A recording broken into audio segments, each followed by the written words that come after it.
Assalamualaikum warahmatullahi taala wabarakatuh. Selamat sejahtera. Tuan-tuan, tolong share, tolong like, tolong subscribe. Laporan polis telah dibuat dengan Hadi berkenaan dengan kenyataan Haji Hadi, berkenaan dengan kenyataan bahawa cara golongan munafik menentang Islam diikuti oleh Israel dan Pakatan Harapan. Nah, kalau perasan disebut sini, disebut Pakatan Harapan, dia tak sebut UMNO. Kita kena pandai read between the lines. So saya akan baca, boring sikit tapi tak apa, kita dengar dan kita nilai sendiri. Cara golongan munafik menentang Islam diikuti Israel dan Pakatan Harapan. Okay. Allah berfirman dalam surah Munafikun, mereka orang-orang kalangan munafik akan mengatakan kepada orang asar, janganlah kamu memberikan perbelanjaan kepada orang muhajirin yang ada di sisi Rasulullah SAW supaya mereka bubar, iaitu meninggalkan Rasulullah. Padahal kepunyaan Allah juga pemedaran langit dan bumi, tetapi orang munafik itu tidak memahami. Dalam ayat ini, orang munafik mengatakan kepada golongan Ansar, kepada orang Ansar, janganlah kamu memberi perbelanjaan. Maksudnya jangan bagi duit belanja kepada orang muhajirin ni. Dia macam menghasut lah orang muhajirin supaya nanti orang muhajirin akan tinggalkan Rasulullah. Okay. Tapi Allah kata pembenaran di langit dan di bumi. So daripada ayat ini Hadi membahaskan, dia kata, okay, dia pun mengupas ayat ini. Alright. Okay. Para ulama mentafsirkan pengajaran diambil dengan lafaz yang umum, bukan dengan sebab yang khusus pada masa ayat itu diwahyukan. Okay, ini adalah kaedah usul. Ayat tadi menceritakan ucapan golongan munafik pada zaman Rasulullah. Mereka berkempen agar sekatan ekonomi dilakukan supaya golongan asar, iaitu golongan Madinah, tidak memberikan sumbangan kepada orang yang beriman kepada Rasulullah. Hal ini demikian supaya mereka beriman dalam keadaan kesusahan kerana tak ada perbelanjaan. Lalu mereka tidak lagi bersama Rasulullah. Oh, dia nak bagi tahulah. Sekarang ini dia orang macam itulah keadaannya. Baik. Begitulah hujah dalam menyekat peruntukan keuangan, royalti petroleum dan sebagainya kepada negeri Kelantan, Terengganu, Kedah dan Perlis. So kita ambil part tu dulu. Dia kata royalti petroleum. Okay. Tiada royalti petroleum. Baik. Dia kata disebabkan itu, macam juga orang munafik menyekat, begitulah Pakatan Harapan. Sebagai macam mana orang munafik ini telah menyekat petroleum. Disebut petroleum. So dia kata kesimpulan dekat situ, kita ambil konteks tu dulu. Siapa yang menyekat petroleum kepada Kelantan dan Terengganu adalah munafik. Betul? Betul tak tuan-tuan? So kita ambil siapa yang menyekat petroleum kepada Kelantan dan Terengganu adalah orang munafik. Sama macam orang munafik. Betul? Baik, saya tunjuk satu artikel. Tahun artikel ini adalah 2021. 2021. Tiada royalti petroleum untuk Kelantan. Hanya wang ehsan Tengku Zafrul. Menteri Keuangan Tengku Zafrul berkata Petronas tidak akan membuat royalti tunai kepada mana-mana negeri di Semenanjung, termasuk Kelantan, termasuk Terengganu. Tahun ini bila artikel ni tuan-tuan, November 25, 2021. Siapa kerajaan PAS? Soalan saya, PAS munafik ke? Adakah PAS munafik pada waktu ini tuan-tuan kerana menyekat petroleum kepada Kelantan dan Terengganu? Pada November 2021, PAS melalui Tengku Zafrul telah menyatakan bahawa negeri-negeri di Semenanjung, termasuk Kelantan dan Terengganu, tidak layak mendapat royalti kerana lebih daripada 3 nautical mile menurut Undang-Undang Petroleum Act Development 1974. Kerajaan pada waktu itu adalah kerajaan PAS yang memerintah. Soalan saya, adakah PAS itu munafik berdasarkan tafsiran daripada Hadi Awang tadi? Hashtag PAS munafik tuan-tuan. Tolong. Hashtag PAS munafik. Sekarang ini hashtag PAS munafik. Soalan saya mudah. 2021, bila disebut royalti tidak diberikan, adakah Hadi Awang meludah ke muka dia sendiri mengatakan bahawa PAS itulah munafik kerana dia telah menarik balik royalti daripada Kelantan dan Terengganu dan diumumkan oleh Menteri Keuangan yang dilantik oleh PAS sendiri sewaktu mereka menjadi kerajaan pada tahun 2021. Itu soalan saya. Okay? So kita baca lagi. Right. Okay, kita baca lagi. Demikian juga kepada wakil PAS dan rakan Perikatan Nasional bersama dengan PAS dikuasai oleh orang Melayu supaya mereka tidak lagi punya duit nanti, maka rakyat tidak akan menyokong mereka. Ini tidak dilakukan kepada parti selain daripada PAS. Apakah kerana wajah Islam pada PAS menyebabkan mereka berbuat demikian? Adakah kerana wajah Islam pada PAS? Tuan-tuan, saya nak tanya. Sewaktu PAS memerintah pada tahun 2021, 2020-2022, adakah PAS menidakkan bantuan ataupun menidakkan peruntukan kepada pembangkang?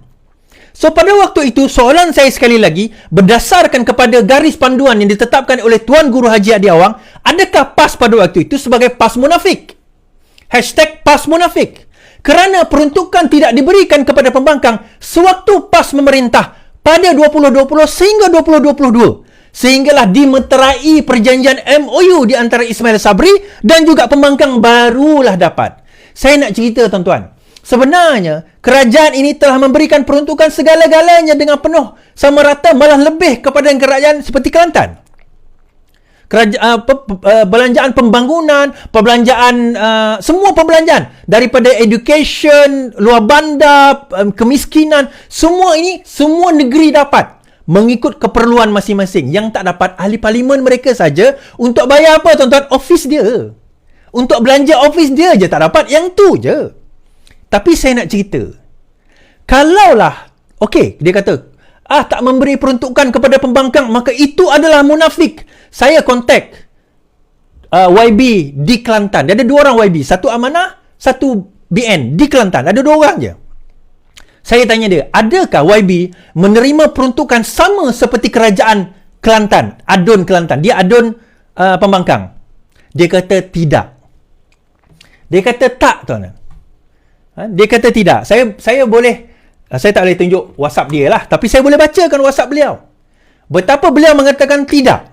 Kami sebagai pembangkang, kami tidak mendapat peruntukan yang sama rata seperti adun kerajaan. Adun kerajaan dapat lebih. Soalan saya kepada Haji Hadi Awang, kalau menyekat peruntukan itu adalah dikatakan sebagai munafik, adakah PAS Kelantan itu menurut Haji Hadi Awang, fatwa beliau sekarang ini adalah munafik? Kerajaan munafik.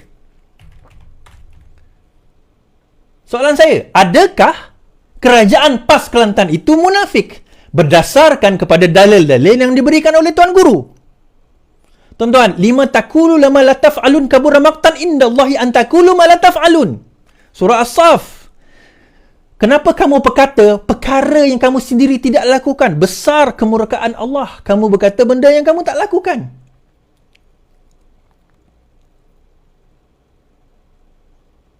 Saya baca. Saya tanya, berapa yang YB dapat dan berapa yang YB tak dapat? Dia kata sewa office 600, utilities dan lain-lain. RM600 je, tuan-tuan. Tak apalah. Masuk dalam allowance adun. Tu dapat. Yang tak dapat adalah bajet untuk pembangunan. Aktiviti DUN. Seperti projek 3 rumah, 2 fak, setiap DUN dan lain-lain. Tak dapat. Di Kelantan. So, kalau menggunakan logik akal, Tuan Guru Haji Adi Awang, Tuan Guru yang paling hebat menurut orang PAS.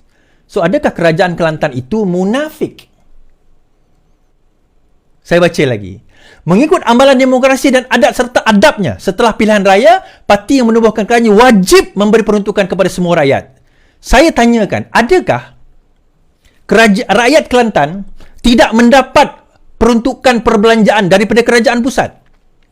Adakah pembangunan, wang-wang pembangunan itu tidak terdapat ataupun tidak diberikan kepada rakyat negeri Kelantan?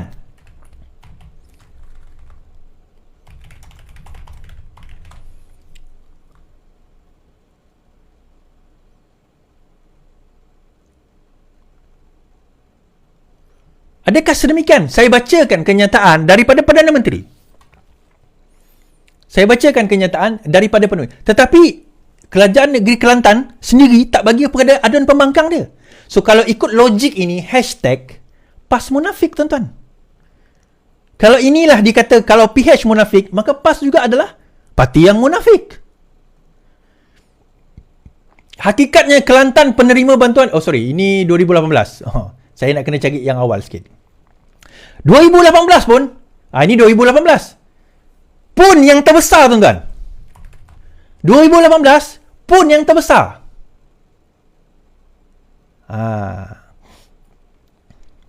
2023. Kelantan.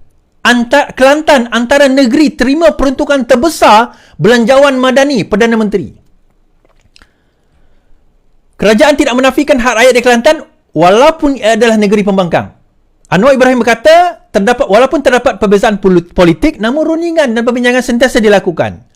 Apabila saya menjadi Perdana Menteri, saya tak mau zalim, nafikan hak rakyat dan buat tuduhan palsu untuk sumbat orang dalam penjara. Walaupun itu sudah saya lalui. Jadi sekarang ini kena runding molek-molek apa yang boleh diselesaikan. Masalahnya pembangkang tak datang pun nak runding. Beliau berkata demikian, okey. Pada masa itu menyampaikan peruntukan 7 juta. Okey Isu bekalan air dan banjir itu utamakan kerana ia melibatkan rakyat. Malah peruntukan sejumlah 100,863,258 ringgit turut disalurkan kepada Imam Bilal Sial Tok Amir Guru Takmir, Guru Kelas dan Fardul Ain Kafar di negeri ini, kata beliau, di Kelantan. Dalam belanjawan madani, projek tadahan air, naik taraf jalan Pak Badul ke Melo, pembinaan jambatan Palembang, termasuk projek baru Sungai Golok, katanya. Beliau berkata selain keperluan peruntukan sekolah SARS yang pernah dihentikan oleh Mahathir pada tahun 1999, akan dikaji semula, dah pun diberikan tanpa memilih mana-mana kelompok, biar sama rata kerana menurutnya itulah peranan institusi, tuan-tuan. Kadang-kadang kita baca balik. Kita baca.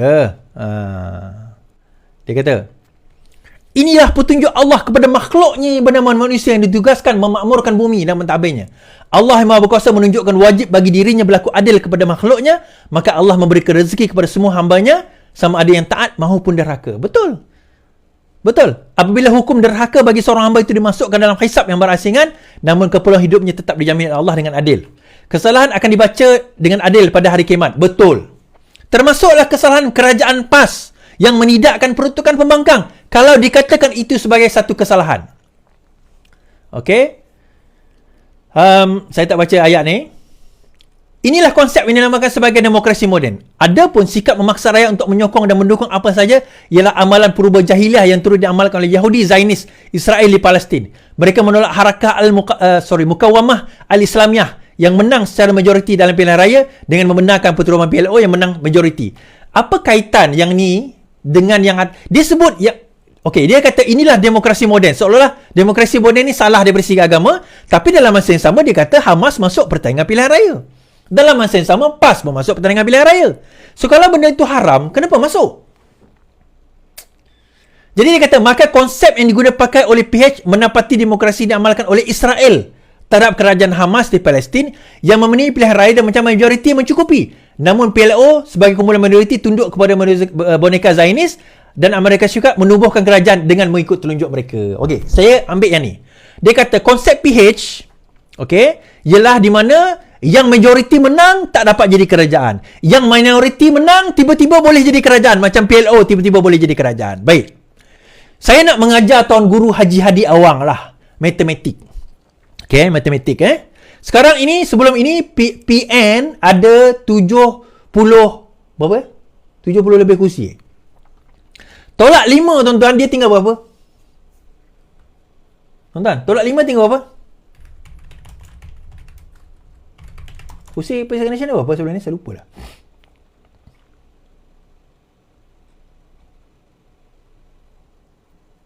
Kat komen berapa?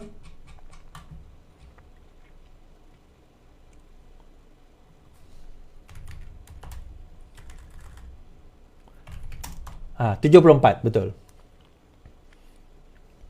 74 kan? Betul kan? 74. So, bila 74 kerusi, 74. Pakatan Harapan ada 80 lebih kerusi. Pakatan Harapan ada 80 lebih, Perikatan Nasional ada 74. Soalan saya kepada Tuan Guru Haji Hadi Awang, siapa majoriti? Kalau Perikatan Nasional jadi kerajaan, yang tu betul.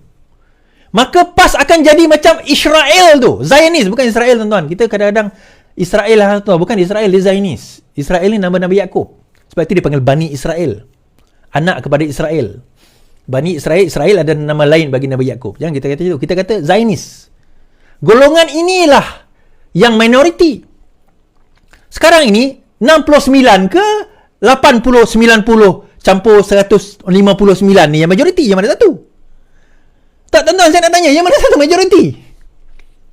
Tiba-tiba dia kata, seumpama Hamas menang majoriti, PLO tak menang majoriti, tapi PLO jadi kerajaan, inilah dia Zionis yang kejam, dia kata. Kalau kamu jadi kerajaan Hadi Awang, maka dialah Zionis itu.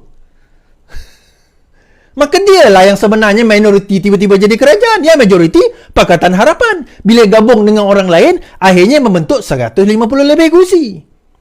Salam 51. So, siapa yang munafik? Siapa yang Zionis? Siapa, tuan-tuan?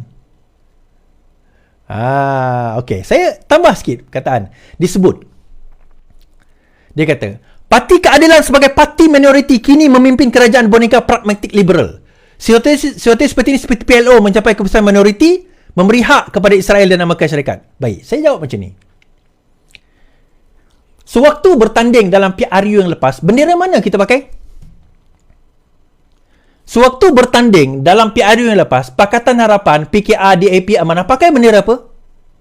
Bendera PKR ke bendera Harapan? Itu soalan saya pertama.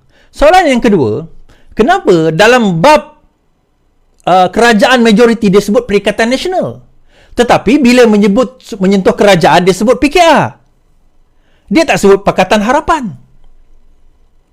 Kenapa? Kenapa bila menyentuh soal kerajaan, perpaduan, dia tak sebut perikatan itu, gabungan itu, dia sebut PKR? Kenapa dalam bila menyentuh hal dia sebut Perikatan Nasional? Kalau tolak bersatu, berapa tinggal kerusi PAS? Sebenarnya, hakikatnya, tolak bersatu, berapa tinggal kerusi PAS? Adakah cukup PAS nak jadi kerajaan, tiba-tiba dia nak claim dia sebagai majoriti? Salam 51.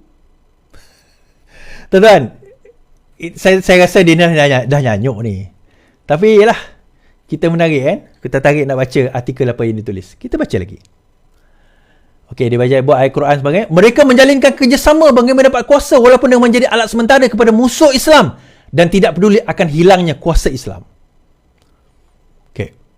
Dia kata apabila gabungan Pakatan Harapan ini berlaku dengan BN, dengan Pakatan Harapan BN dan juga kerajaan inilah, maka hilang kuasa Islam. Seolah-olah demikian. Tuan-tuan, saya nak tanya ni.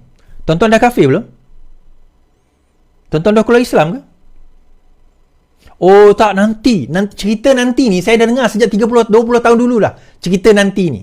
Dan tuan-tuan kena ingat, PAS pernah bersama dengan DAP. Bersatu pernah bersama dengan DAP. Siap peluk lagi tuan-tuan Hadi Awang dengan Lim Guan Eng dengan Lim Kit Siang. Adakah pada waktu itu Islam tak terancam? Adakah pada waktu itu Islam tak hilang? Pada waktu itu dipanggil apa? Tahaluf siasi. Oh, dia punya ayat tuan-tuan. Tahaluf siasi. Arab. Tahaluf siasi, tak ada masalah. Sekarang ni apa? Tenggelup siasi. Orang sebenarnya tak faham perkataan tenggelup. Orang Sarawak faham lah. Sekarang apa? So, siapa yang munafik ni sebenarnya tuan-tuan? Saya nak tanya. Siapa yang munafik? Pakatan Harapan tak pernah tinggalkan rakan-rakan. Pakatan Harapan still bersama dengan Amanah yang dulu bersama dalam PAS. Dia tendang keluar. Pakatan Harapan tetap bersama dengan DAP. Setia kawan itu tetap ada. Tetapi yang mengkhianati kawan PAS bersama Pakatan Harapan, Pakatan Rakyat khianat. Nak tumbangkan kerajaan bersama dengan UMNO. Bila bersama dengan UMNO, tembang, terajang UMNO, tikam belakang bersama dengan Bersatu. Bila bersama dengan Bersatu, nak balik kepada UMNO. Dia macam pelacur, tuan-tuan. So, dia macam pelacur. Dekat mana dia boleh untung? Sebab itu saya kata Hadi ni dia berjaya sebab dia punya paradigma ataupun dia punya konsep politik dia adalah matlamat menghalalkan cara. Al-ghayah tubasilu wasilah. Matlamat menghalalkan cara. Kita baca lagi. Adapun kumpulan Islam yang istiqamah menjadikan ayat Al-Quran tersebut sebagai sempadan atau garisan merah yang tidak boleh diteruskan perjalanan kerana langgar Allah akibat yang buruk kepada umat Islam. Mereka melakukan tindakan yang salah dan sesat disanggup sedia bersumpah demi melanggar bai'ah dan syahidah firman Allah SWT. Ayat Quran tersebut. Tuan-tuan, saya nak cerita. Tidak ada dalam Pakatan Harapan selagi mana orang Islam di dalam Pakatan Harapan itu menolak Islam. Tidak ada. So itu saya berdebat dengan Walaon PAS. Saya terkejut dia kata, oh jadi ada Islam liberal. Saya kata tidak ada wujud Islam liberal. Islam adalah Islam. Tak ada wujud Islam PAS. Tak ada wujud Islam Wahabi. Tidak ada wujud Islam Asy'ari. Tidak ada wujud Islam. Tak ada. Islam adalah Islam. Islam itu tidak tersudut dengan golongan-golongan ini. Golongan-golongan ini yang tersudut dengan Islam. Tapi Islam tidak tersudut dengan golongan-golongan ini. Sebab itu Islam boleh berkembang di mana-mana saja, dalam sistem apa sekalipun. Islam boleh berkembang dalam sistem komunis. Islam boleh berkembang dalam sistem demokrasi. Islam boleh berkembang dalam sistem liberal. Islam boleh berkembang dalam apa-apa sistem sekalipun, kerana Islam mempunyai kebolehan dan kemampuan berasimilasi dengan mana-mana sistem selagi mana konsepnya tidak menyalahi Al-Quran dan Sunnah. Yang ini orang PAS kena belajar. Konsep ini yang diorang tak faham sebenarnya. Jadi mereka memperjuangkan kononnya kita tak Islam sekarang ini. Kita nak meruntuhkan kejahilan. Itu yang disebut kejahilan tadi. Dan kita nak menegakkan Islam di atasnya. Di atas apa? Menuntuhkan Islam untuk menegakkan Islam di atas Islam. Islam siapa? Kamu nak meruntuhkan Islam apa? Adakah kamu katakan masjid, surau, kafah, institusi agama di dalam negeri-negeri ini tidak Islam? Tuan-tuan, dia tidak ada istilah 99% Islam. 98% Islam. 95% Islam. Islam adalah Islam. Dia sama ada kau satu atau kosong. Islam atau tak Islam. Sebab Islam menyentuh persoalan akidah. Dia kata, Al-Quran mengatakan hendaklah kamu masuk ke Islam secara kafah. Masuk secara sepenuhnya. Tuan-tuan, ayat itu menyentuh persoalan akidah. Bukan persoalan ibadah atau perbuatan kita. Bukan ibadah khusus, ibadah umum. Ibadah khusus memanglah tak adalah kita boleh kata sembahyang ni 4 rakaat, tak ada. 5 waktu. Sembahyang tetap 5 waktu. Tetap 5 waktu, tak adalah 4 waktu, tak ada. Tetapi bila menyentuh selain daripada itu, amal ibadah umpamanya, adakah atau perbuatan kita, adakah kalau kurang perbuatan kita maka kita terus jadi kafir? Kerana kalau pincang apa orang kata ibadah kita ataupun amalan kita, bukan ibadah, amalan kita, adakah kita terus jadi kafir? Tak. Kafah itu merujuk kepada akidah, masuk secara keseluruhan melalui akidah. Kadang-kadang amal ibadah kita sendiri ni pun lompang-lamping, compang-camping tuan-tuan. Islam mengharamkan merokok, tonton merokok, yang mana merokok, adakah tonton kafir? Tak. Kita tak boleh pakai seluar pendek. Mana fatwa tak pakai seluar pendek? Tiba-tiba pakai seluar pendek. Adakah tonton kafir? Tidak.